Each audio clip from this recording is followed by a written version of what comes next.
What's up everybody, Chase here with Everett Chevrolet in Hickory, North Carolina. Today we have a freshly traded in pre-owned 2025 Toyota Sequoia Capstone.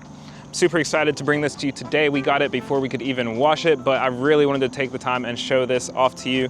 It is very comparable to our Denali lineups, and you know what? It's just gonna show some of our fresh trade options that we have, like our Expeditions and our competitor vehicles. So let's talk about it.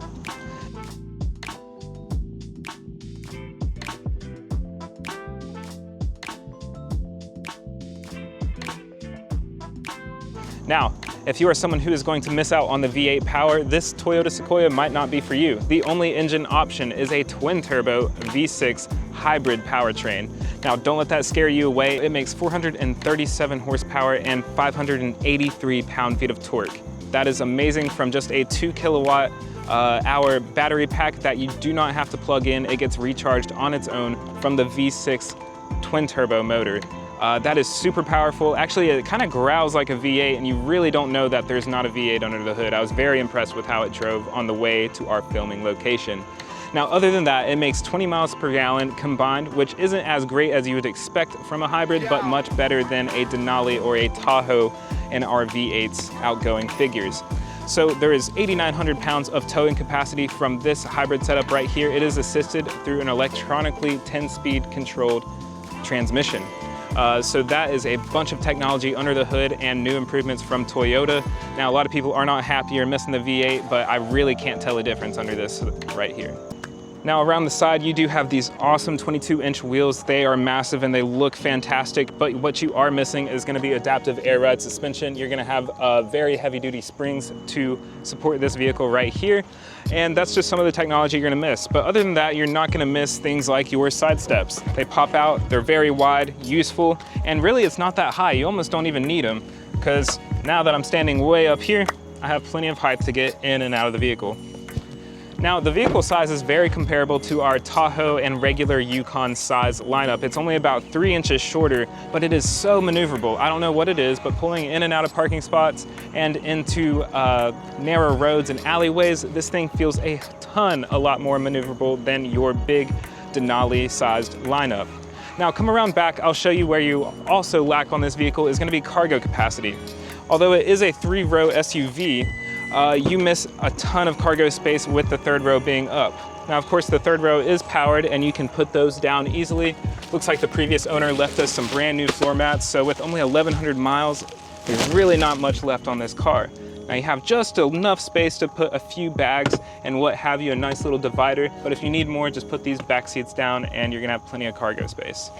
So we're on the inside of the 2025 Sequoia Capstone, and it is much different than your regular SUV. You're really gonna notice your sitting position is fundamentally changed. You kind of feel like you're in a passenger sedan and not a large SUV. That's evident whenever you drive it, but also whenever you're just sitting here. Now, the Capstone is the luxury brand of the Sequoia. It is the luxury trim, the highest trim that you can get, much like our Denali or Denali Ultimates.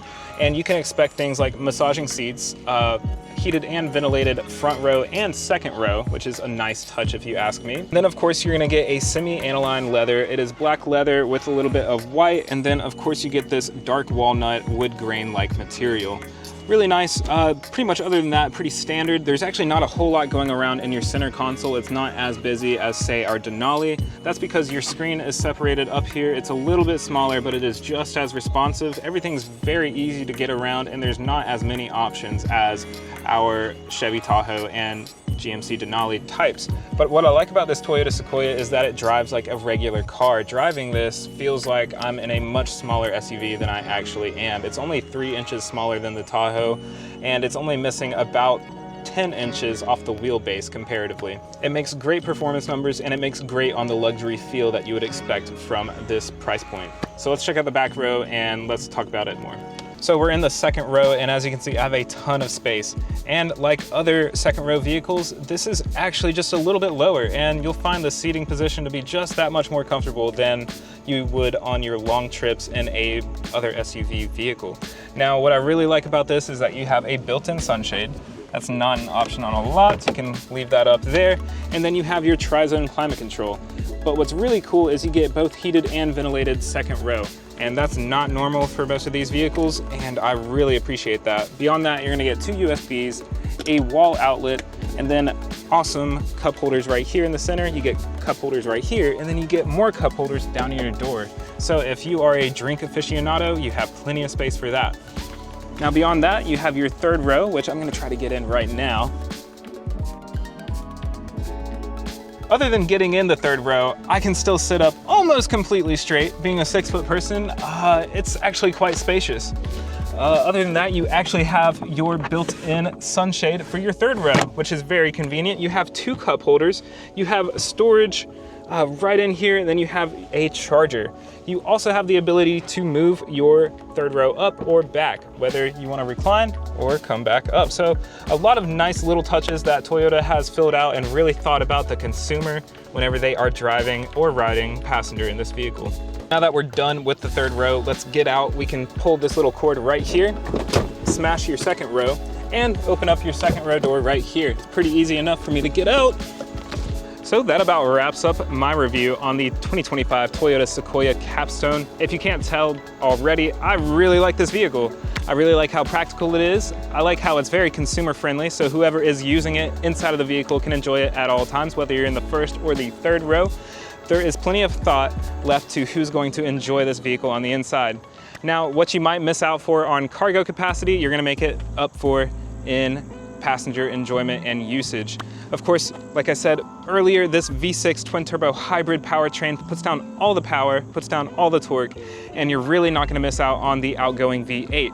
Now this model right here was traded into us with only 1,100 miles, so it is practically brand new, and it starts at $83,000 on our lot today here at Everett Chevrolet in Hickory, North Carolina. So if you're interested in something pre-owned, one of our competitors' model vehicles, check out this Toyota Capstone.